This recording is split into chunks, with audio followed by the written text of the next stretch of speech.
Good morning, or good afternoon, or good evening, wherever you are in the world. I am just Mike. You are watching and you're listening to episode number 76 of the Rock Out Wild Show, where it is not just a show, it is a way of life. Now, if you are new to this video, if you are new to this channel, be sure to hit that subscribe button down below this very video.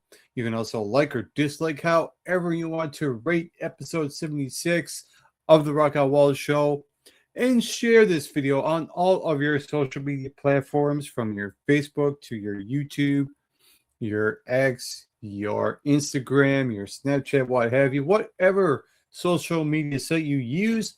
Share episode 76 of the Rock Out Wild Show everywhere that you have.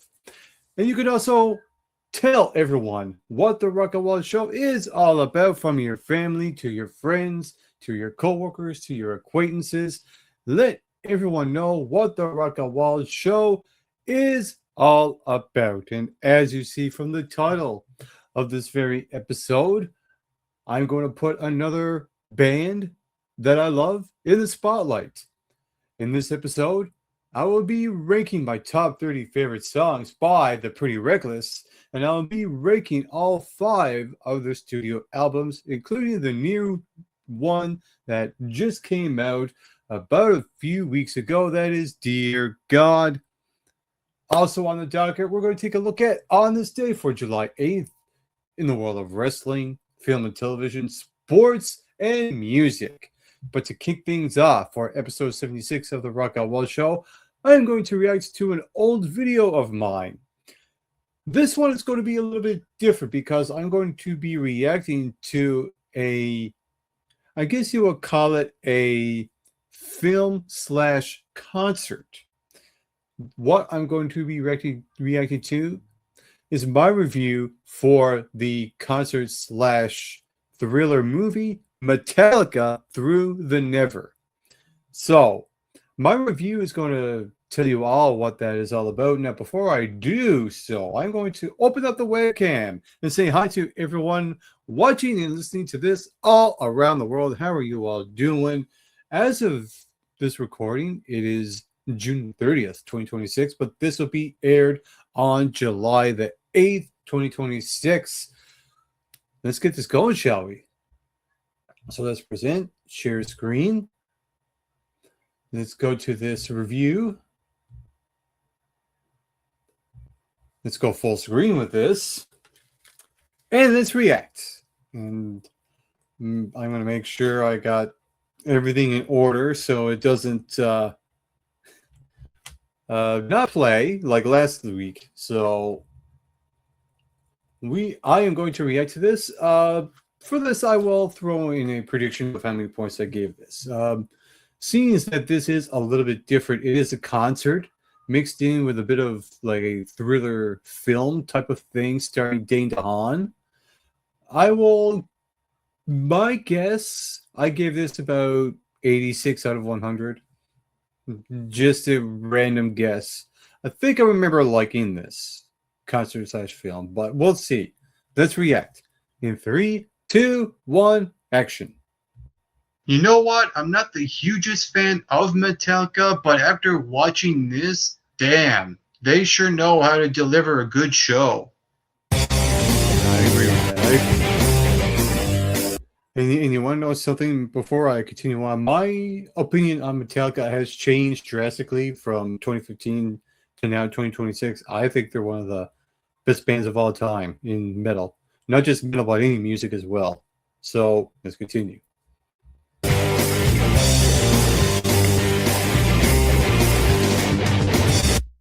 Hey, what's up and how's it going, all movie fans in the movieverse, or in this case, should I say, welcome all Metallica fans and concert movie fans in the movieverse. There you go. Welcome to the Mike McRock movie review show. I'm going to review something I never reviewed before. This is a concert show, movie, music video, whatever you want to call it. It's called Metallica Through the Never.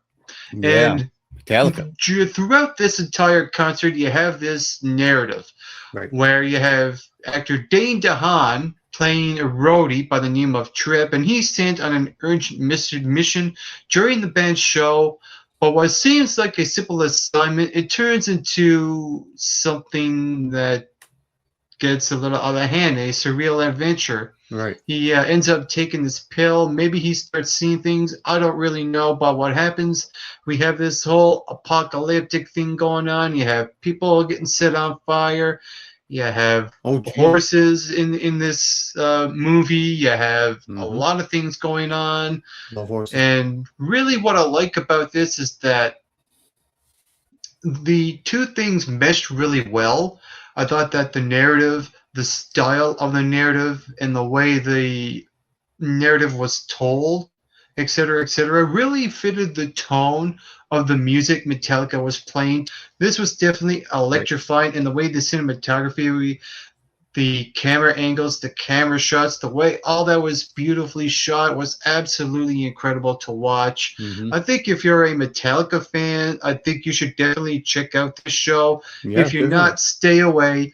But if you like some of the Metallica songs, you'll actually thoroughly enjoy this. And I actually did enjoy this concert 100%. However, to me, the little issue was the narrative. I think they could have done a little bit more in the narrative.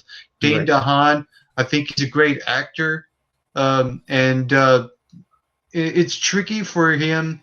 Well, not necessarily tricky, but tricky for an actor to play a role and not say anything at all. That takes a certain set of skills to pull something like that off. I think Dane DeHaan done that for a good portion of this show. I just wish that he didn't brood too much, and I hope he doesn't get stuck in that, brooding phase. Hope he gets out of that really quickly. I hope this is a good experience for Dane DeHaan as an actor. I think that he can only grow as an actor after doing this. Now he has this on his resume. When they presented this in the trailer, you have most of it on Dane DeHaan and that story, and less Metallica, but it's really the complete opposite. And I get why they've done that. It was definitely to get eyeballs to the viewers to see this show, and I think they've done a really good job marketing it. It's mostly the show. It's like 75% Metallica concert, 20%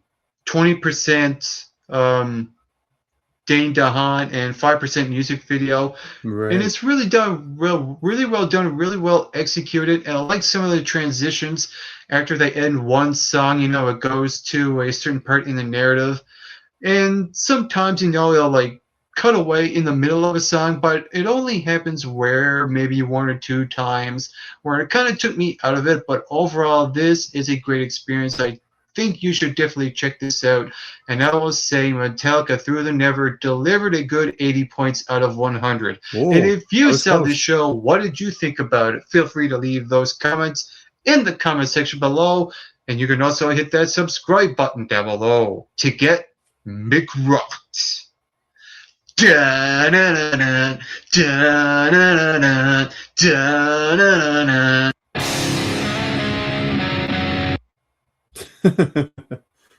Yeah, that's a different way to close out a review. Like right to the phrase and then the da-na-na-na. Yeah, I was close with my points with that. 80 out of 100 I gave Metallica Through the Never. I do remember watching it, I think twice. I think I watched it twice. Once I watched it here and I showed my dad that show as well. So I wouldn't mind watching this a third time if I can find that show, concert / movie again. If I find it anywhere, I would definitely check it out. Looking back at this in hindsight, Dane DeHaan, his career has went from sky high. He was like one of the top new guys in acting at that time, around 2014, 2015, and now it's 2026, and his career is, where is it? I don't see Dane DeHaan anywhere. So that's the only real bummer looking at Metallica Through the Never, is that Dane DeHaan's career hasn't been the same since, which is unfortunate because I think he is a good actor. Acting's tough. Acting is a tough gig. People come and go all the time. It is what it is, I guess. So that was my take looking back at Metallica through the never in hindsight. I love Metallica, one of my favorite bands of all time. It's amazing what 11 years can do when you weren't a fan of Metallica back in 2015, but now I think they're one of the greatest. I love when my opinion changes over the years. Let's continue on with the Rock and Roll Show with an installment I like to call On This Day. So, what I'm going to do is share screen. Let's take a look at what happened on this day for July 8th in the world of professional wrestling. As you see, there is a picture of the Wyatt family, God rest his soul, Bray Wyatt and Luke Harper. And in the big green with the long red beard is Eric Rowan. The guy on the bottom is Kane. And I remember that segment like it was yesterday. That was the Wyatt family's debut. That I do remember. But what else happened? Well, let's see. In 1985, the first ever WWF King of the Ring took place at the Sullivan Stadium in Foxborough, Massachusetts. In front of 23,000 fans, Del Morocco defeated the Iron Sheik in the final of the tournament to be crowned King of the Ring. In 1996, in the opening match of WCW Monday Nitro at the Disney MGM Studios in Orlando, Florida, Rey Mysterio defeated Dean Malenko to become the WCW Cruiserweight Champion. In 2002, on the weekly episode of WWE Monday Night Raw in Philadelphia, Pennsylvania, Kevin Nash tore his quad in a 10-person tag match in his first match back since sustaining a torn bicep earlier in the year. And it's amazing how people haven't mentioned about his quad tearing over the years.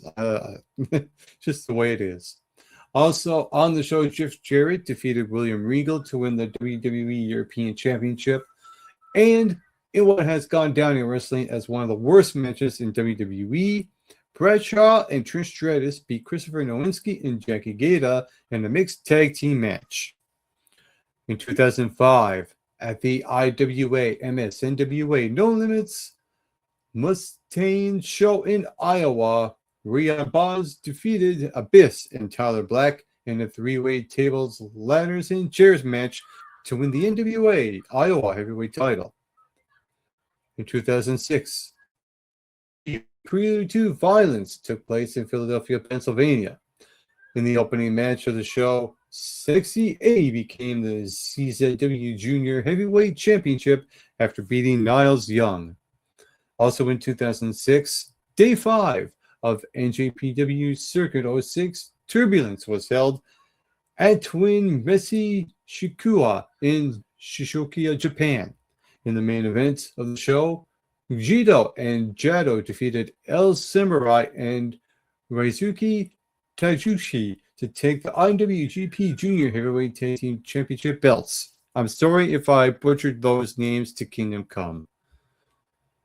In 2008, the IWGP Junior Heavyweight title changed hands at NJPW New Japan Trill in Tokyo, Japan, where Tiger Mask, the IV, defeated Prince Devitt. Prince Devitt, if you didn't know, is Finn Balor. In 2012, TNA Destination X was held at the Impact Zone in Orlando, Florida, in front of 1,200 fans. The X Division Championship Tournament was won by Zema Ion after he outlasted Mason Andrews, Kenny King, and Sanjay Dutt in an Ultimate X match to become the new champion. And then in the main event, Austin Aries defeated Bobby Roode to win the TNA World Heavyweight Championship after cashing in his X Division title to gain the title shot. Option 3, that's what it was. In 2013, the Wyatt family, Bray Wyatt, Luke Harper, and Eric Rowan made their WWE main roster debut by attacking Kane on Raw. In 2015, at the weekly OVW TV taping in Louisville, Kentucky, Adam Wilde and Robbie Walker defeated Big John and Eric Locker to become the OVW Southern Tag Team Champions. In 2015, in the main event of CZW Dojo Wars in Blackwell, New Jersey, Joe Gacy beat Frankie Pickard to take the CZW Wire TV title. In 2017, Shimmer Volume 93 was held at the Eagles Club in Berwyn, Illinois. Shazam McKenzie became the new Heart of Shimmer champion after defeating Nicole Savoy. In 2017, also in the main event of CZW Evolution, held at the Flyers Skate Zone in Vauxhall, New Jersey, Shane Strickland outlasted Davey Richards, Joe Gacy, and Leah Rush in a four-way match to become the CZW Championship defeat 8XGP World Champion. Also in 2017, at Shikara the Lodger in Gisborneville, North Carolina, Solo Darling and Travis Huckabee won the Chikara Championitos de Purchase titles in a best of 2 out of 3 falls match against Cornelius Crummels and Sonny DeFarge, but then lost them to El P.O.D. Ice Cream and Ice Cream Jr. also in a best 2 out of 3 falls match. After reading that, now I want ice cream. Also in 2017, Anthony Henry and James Drake won the Evolve Tag Team titles and Evolve 88 in Charlotte, North Carolina, when they beat Chris Dickinson and Jaka. We have some notable wrestling birthdays for July the 8th. We have Joe Nelson / Kid Lycos II, who was born on this day in 2002. Marcel Bartel, I should say, was born on this day, July 8th, 1990. Luke Hawx was born on this day in 1981. And Hikaru Sato was born on this day on July 8th, 1980. And those are all the events that happened on this day in the world of professional wrestling. Now let's take a look at what happened on this day in the world of film and television for July the 8th. In 1954, first broadcast of KMOX, now KMOV, TV Channel 4 in St. Louis, Missouri. In 1982, 15th San Diego Comic-Con International opens at Hotel San Diego. In 2005, Marvel's superhero film The Fantastic Four, starring Ewan Grufford, Jessica Alba, Chris Evans, and Michael Chiklis, premieres. In 2010, Inception, directed by the one, the only Christopher Nolan, and starring Leonardo DiCaprio and Joseph Gordon-Levitt, premieres in London. And on a side note, get ready for next week. Well, I will be going over Christopher Nolan's movies. Now, that could be an article type of thing because I already done so with my take on the Psychopathic Corner. So get ready for next week because Christopher Nolan will be in the spotlight. Let's continue on. And well, that just ended film and television history for July the 8th. Now let's take a look at what happened in the world of sports for July 8th and years past. In 1889, I should say, John L. Sullivan successfully defends the last officially sanctioned bare-knuckle World Heavyweight Prize-Fighting Championship when Jake Carlin's trainer throws in the towel after 75 one-minute rounds near Hattiesburg, Mississippi. We're going old school back then. That's what I'm talking about. Bare-knuckle brawling. Wade Bear will be proud of that. Anyway, let's continue on. In 1889, also, Wimbledon men's tennis. William Renshaw wins his 7th Wimbledon singles title. Beats twin brother Ernest Renshaw 6-4, 6-1, 3-6, and 6-0. In 1898, Philadelphia Phillies pitcher Red Donahue no-hits Boston Bean Eaters 5-0 at the Baker Bowl. In 1902, Baltimore manager John McGraw is accused by AL President Ben Johnson of trying to wreck the Orioles and Washington Senators negotiates his release from the Orioles, having already signed with the New York Giants. In 1905, Wimbledon men's tennis hometown favorite Lawrence Doherty wins his fourth consecutive Wimbledon singles title, beats Norman Brooks of Australia 8-6, 6-2, and 6-4. In 1905, Wimbledon's women's tennis Mae Sutton becomes the first American player to win the singles title at Wimbledon, beats Dorothea Chambers 6-3 and 6-4.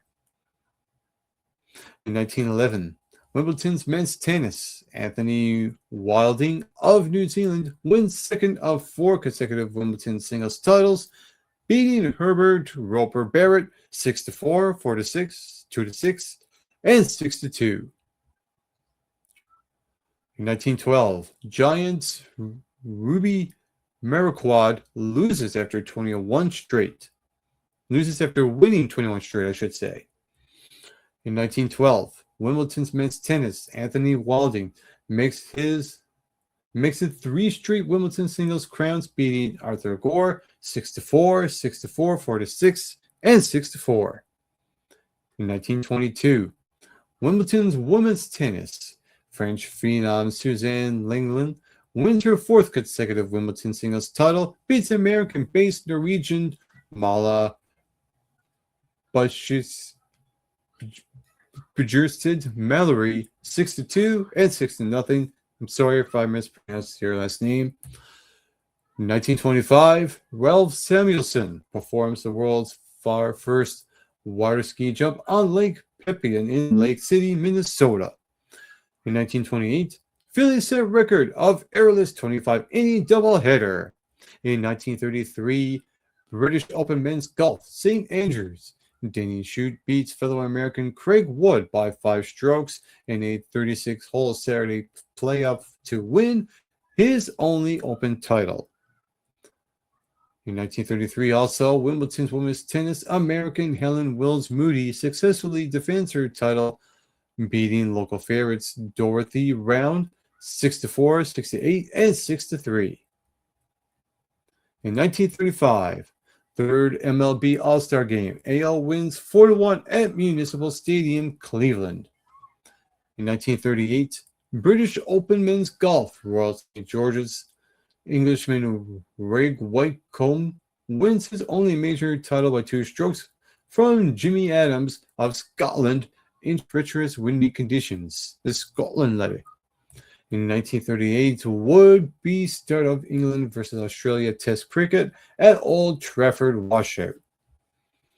In 1939, Wimbledon's women's tennis American Alice Marble wins her only Wimbledon singles title, beating Kay Stammers of England 6-2 and 6-0. In 1941, 9th Major League Baseball All-Star Game, American League wins 7-5 at Briggs Stadium, Detroit.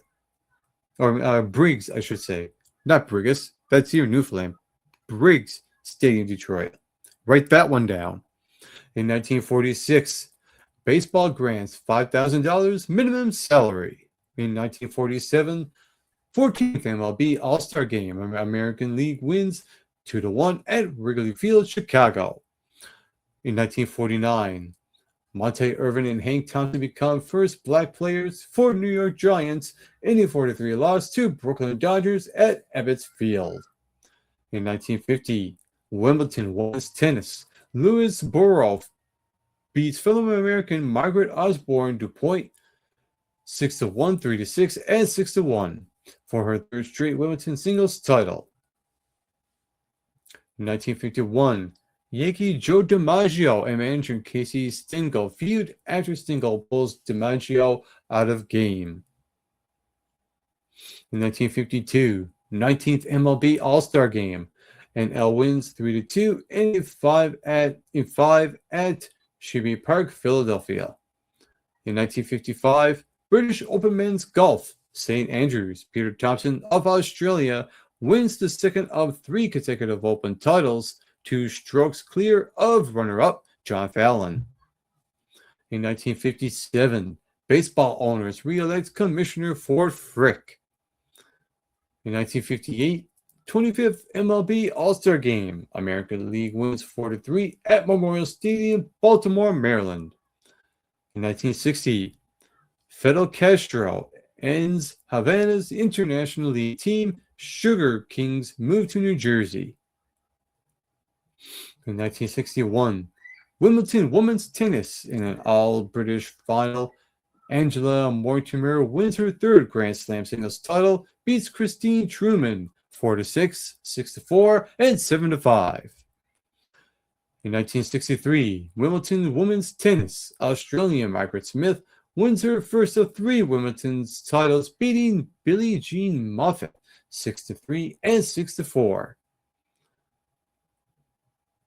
And of course, we all know that's Billie Jean King in that picture right there.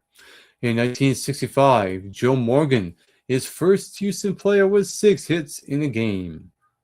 In 1967, Wimbledon's women's tennis, Billie Jean King beats local favorite Ann Jones 6-3 and 6-4 for the second of third straight Wimbledon singles titles. In 1970, San Francisco Giant Jim Ray Hart, his 8th to get 6 RBIs in an inning in the 5th. In 1973, New York Mets are 12.5 games back in National League and go on to win pennant. In 1974, New York Yankees shortstop Jim Mason ties record with 4 doubles in 9-inning game. In 1978, Wimbledon men's tennis, Bjorn Borg of Sweden wins his third straight Wimbledon singles crown, beats American Jimmy Connors 6-2, 6-2, and 6-3. In 1980, 51st MLB All-Star Game, National League wins 4-2 at Dodger Stadium. LA MVP Ken Griffey Jr. the Cincinnati Reds. In 1982, Billy Martin records his 1,000th career win as a manager. And we all know how he can get at times when certain calls are made. We all know. In 1983, Rudy Koopmans retains European middleweight title. In 1984, Wimbledon men's tennis, John McEnroe defends his crown, thrashing fellow American Jimmy Connors 6-1, 6-1, and 6-2. In 1985, Marg Schultz becomes CEO of Cincinnati Reds. In 1990, Brewers beat the Angels 20-7, including 13 in 5th inning. That's a lot right there for a baseball game. Also in 1990, the FIFA World Cup. Stadio Olympio, Rome, Italy, 85th minute penalty by Andreas Briem gives West Germany 1-0 win over Argentina. Don't cry for me, Argentina. Anyway, moving on. Also in 1990, trailing 7-0, Brewers tie Angels and then score 13 in 5th to win 20-7.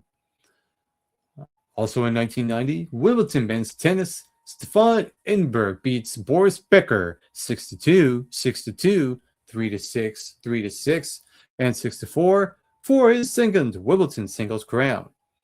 In 1991, Major League umpire Steve Palermo and former NFL defense lineman Terrence Mann shot trying to help 2 waitresses from being robbed. And also in 1991, Pitt's Pirate president Carl Barger becomes first president of Florida Marlins. Also in 1992, Florida Marlins unveil their uniform. In 1994, the preliminary trial rules there is enough evidence to try O.J. Simpson. What show can I put in there?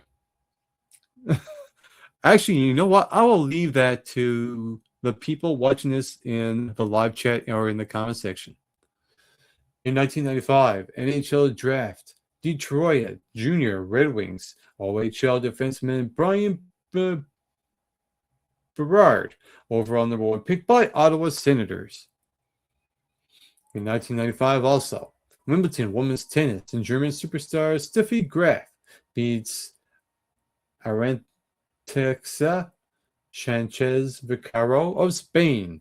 I'm sorry if I butchered that to Kingdom Come there. 4-6, 6-1, 7-5 for her sixth Wimbledon's title. In 1997, 68th MLB All-Star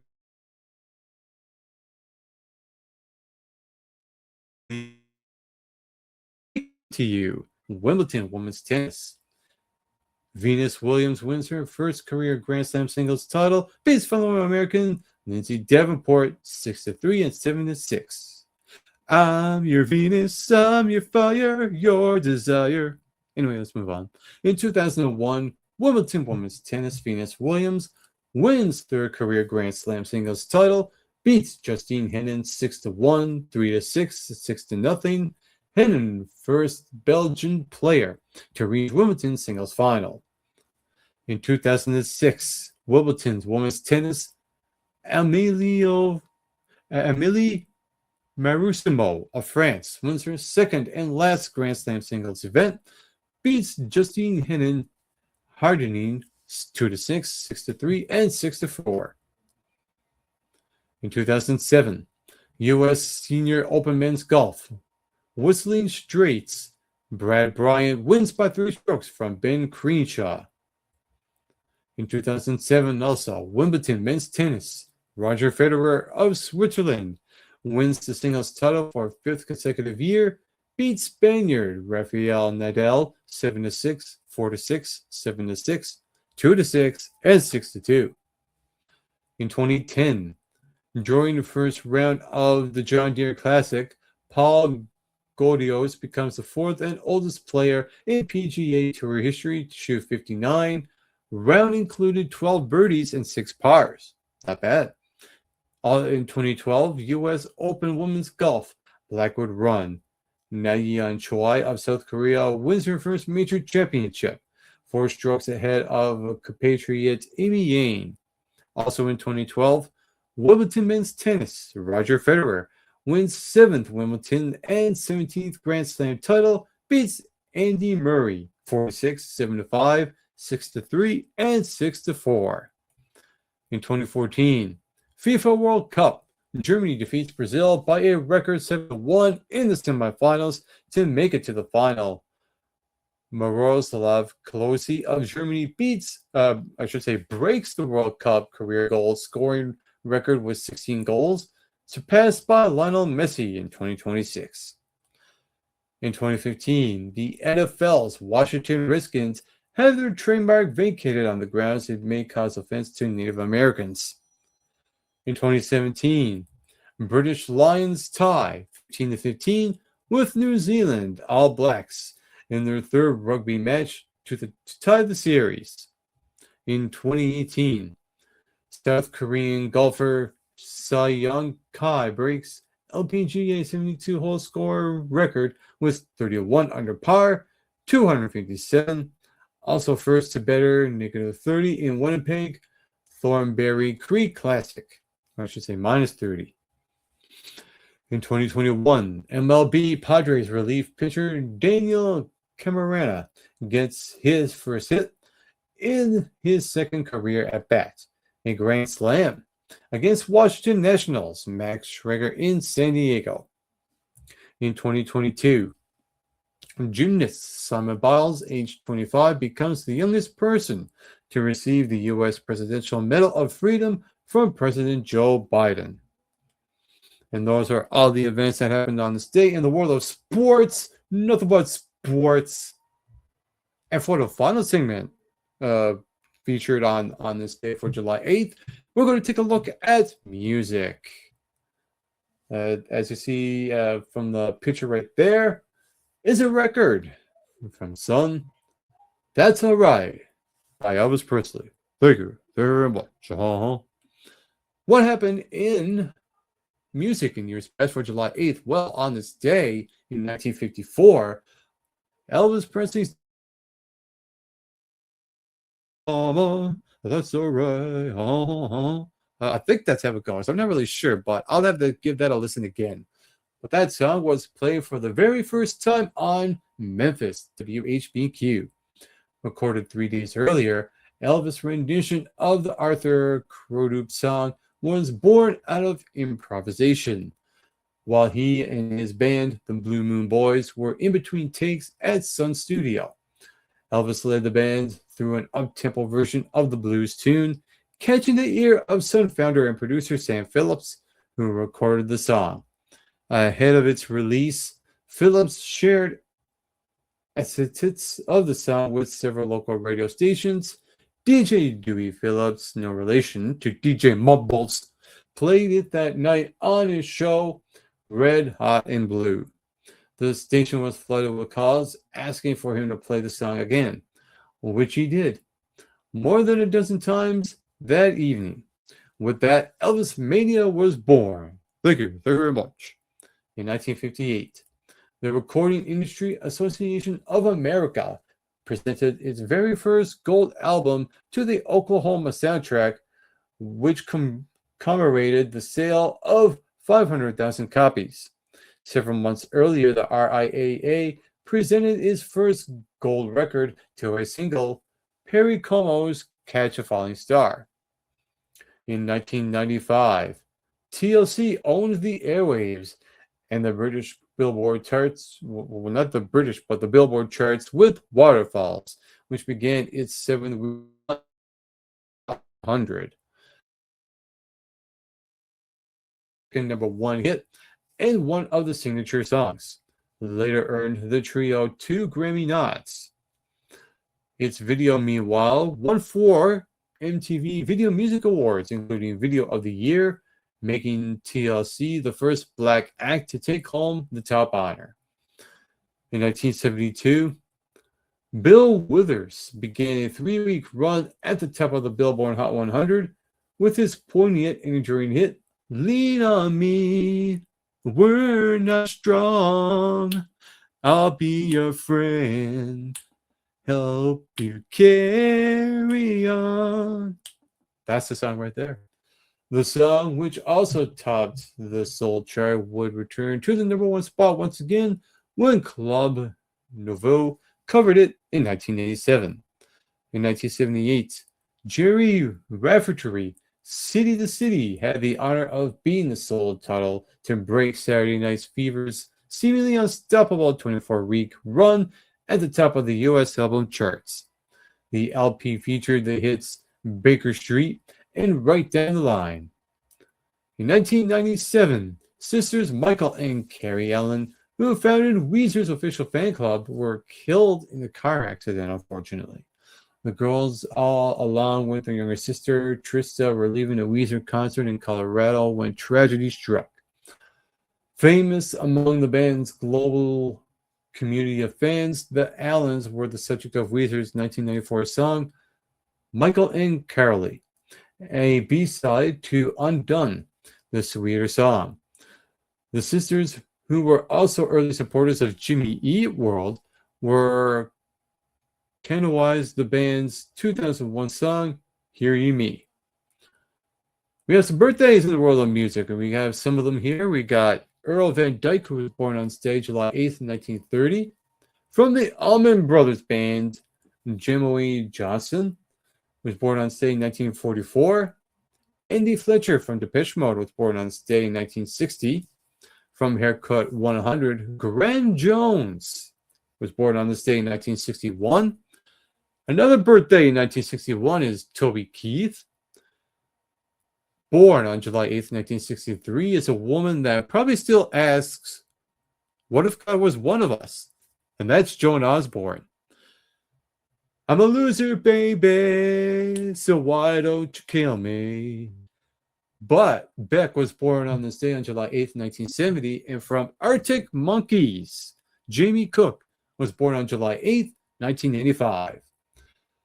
Those are all the events that happened in the world of music for July the 8th. And I do believe it is about that time for the main event for episode 76 of the Rock Out Wild show.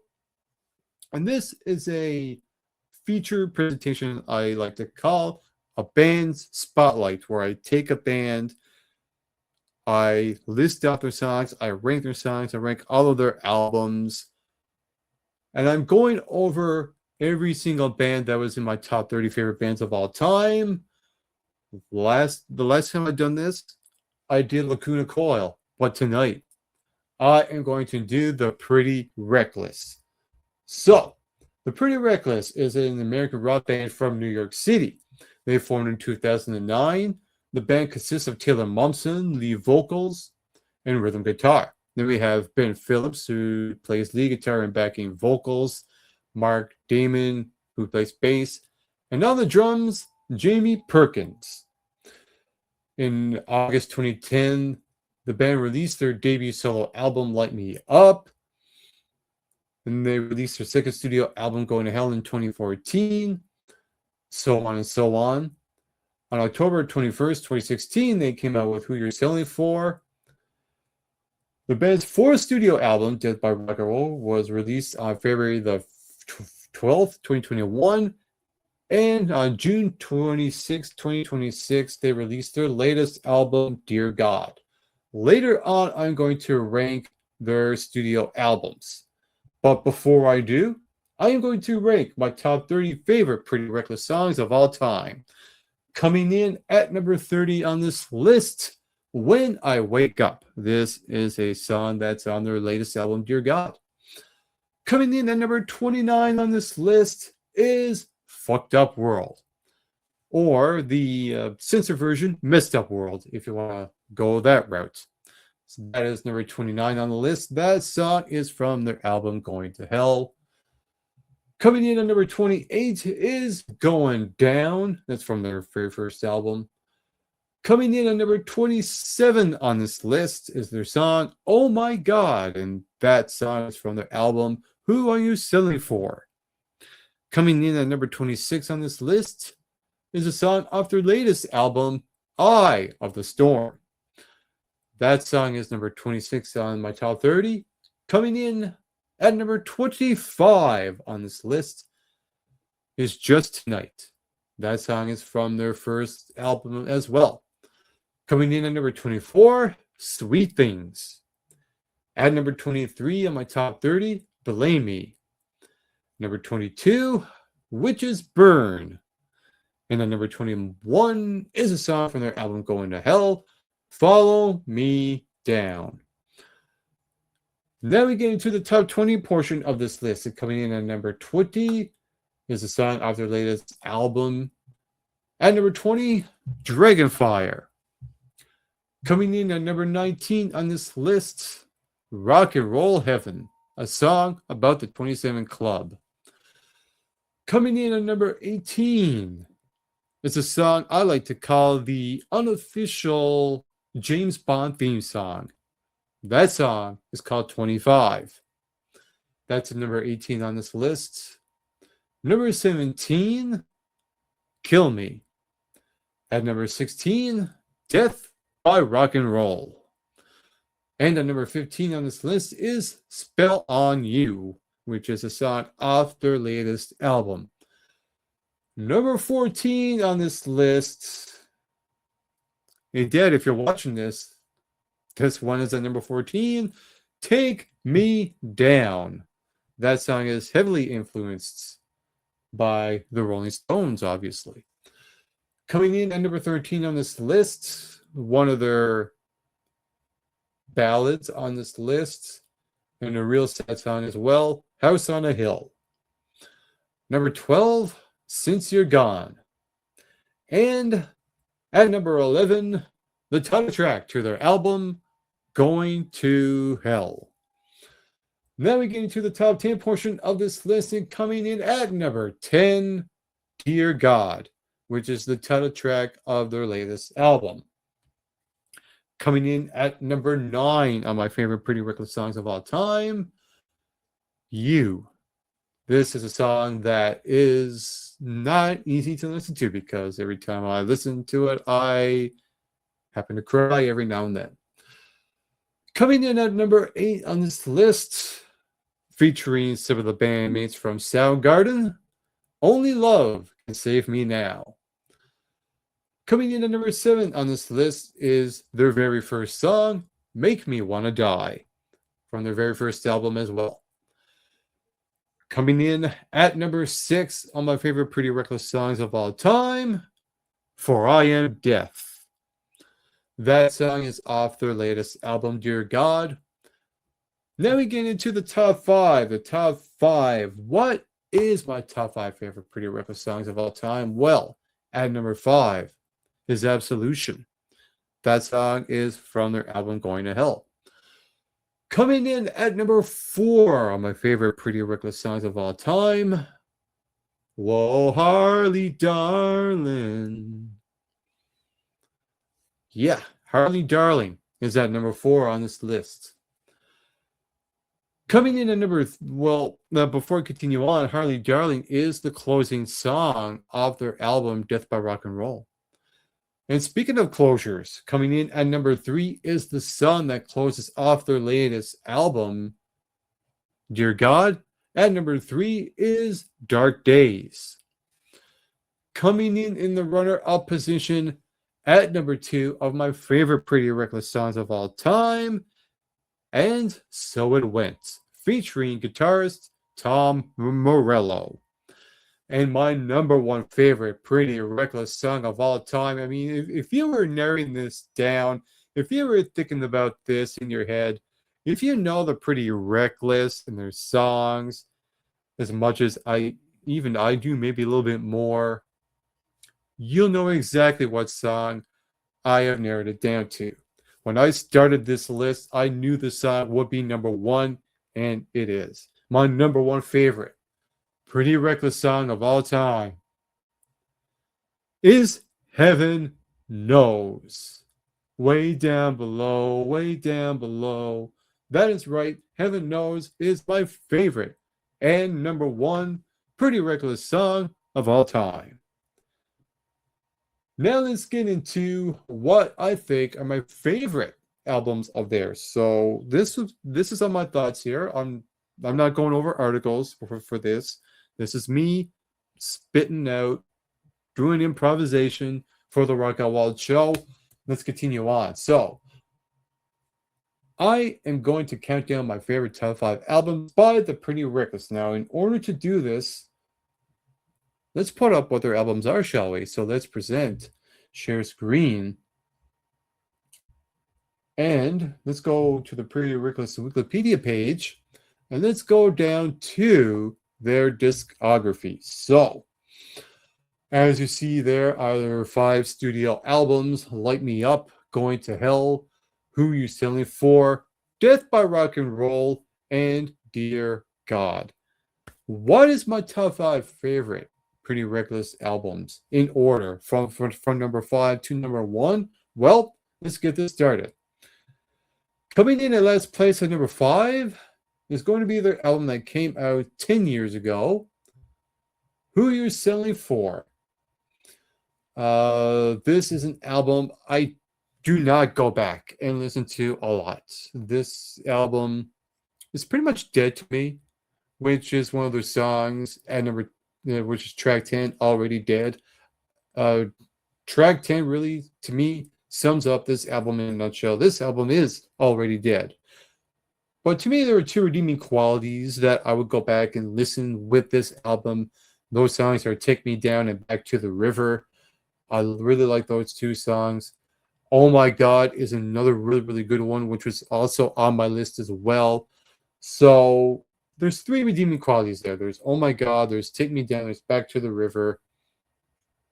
Anything outside of those songs, I really don't remember much from this album, which is why this album is at last place on my list.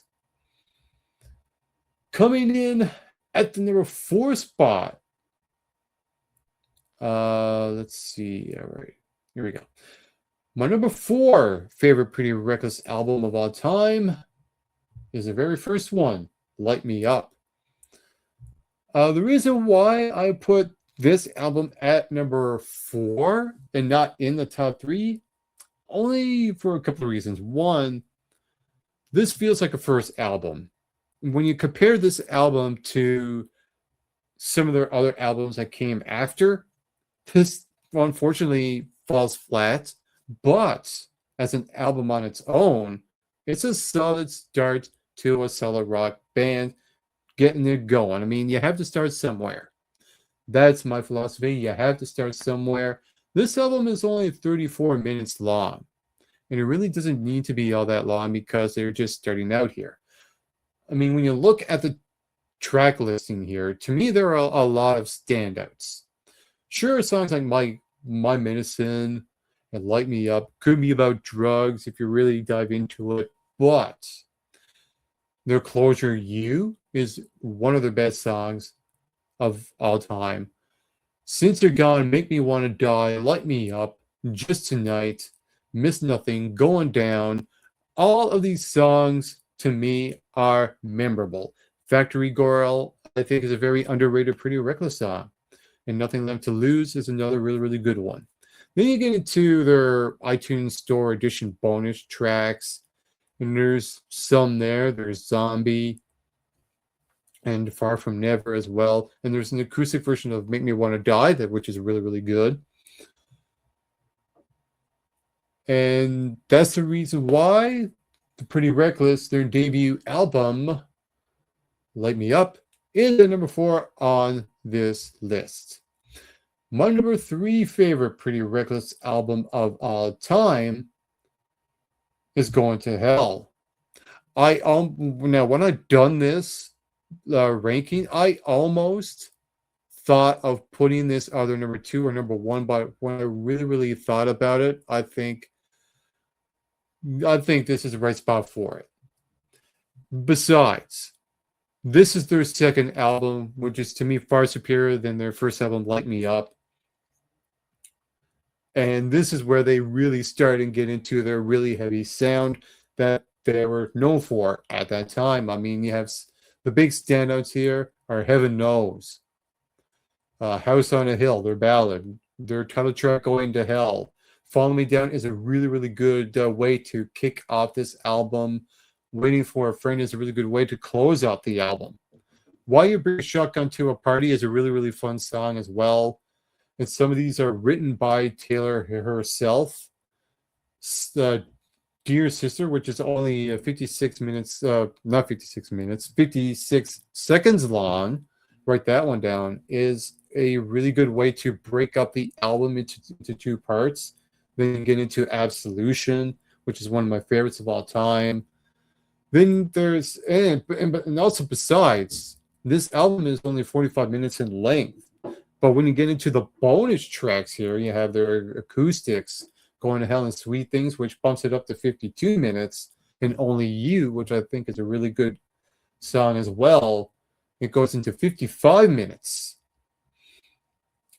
And you have the Japanese edition bonus tracks as well. That's where the song Kill Me comes into it. And that was one of my favorites of all time. There's the Japanese edition. There's the Japanese deluxe edition as well. And there's a bonus DVD with some music videos on there. But just that track 1 to track 12 portion of their album is top notch. It's one of my favorite albums of the 2010s as well. That's why it's at number 3 on this list.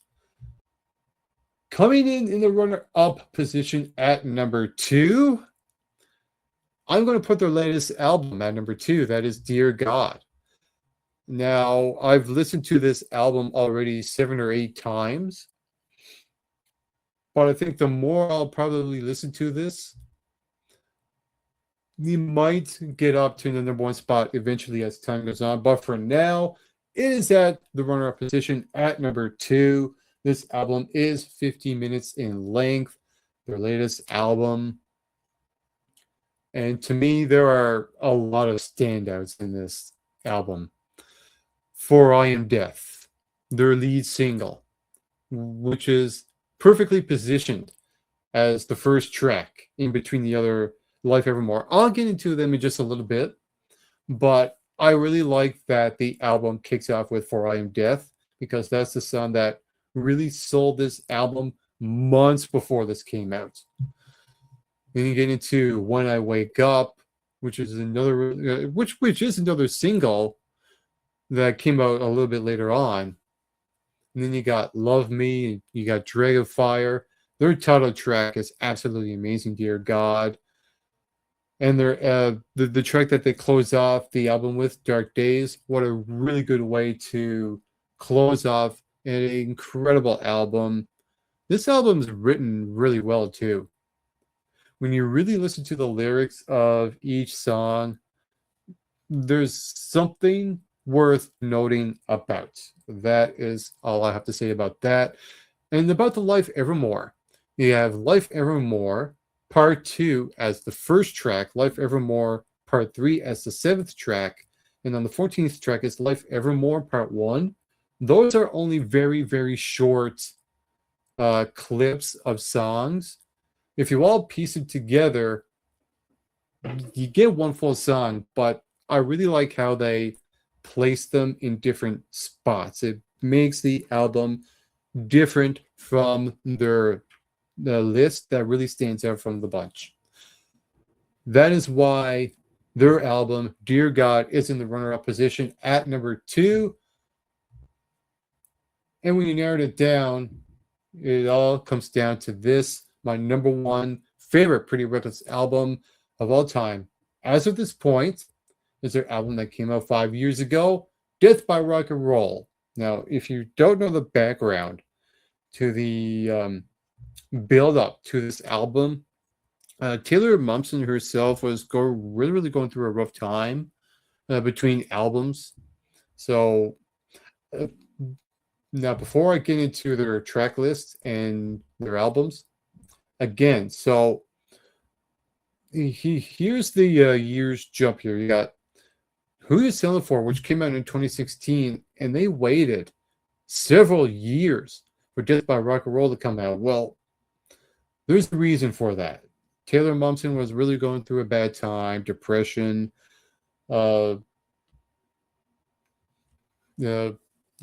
was going through the loss of the Soundgarden lead singer as well, Chris Cornell, and a whole bunch of stuff was just going on as well. But when they came back with this album, Death by Rock and Roll, I felt like that the Pretty Reckless was back in action, and what a way to return with an amazing album that's 50 minutes in length.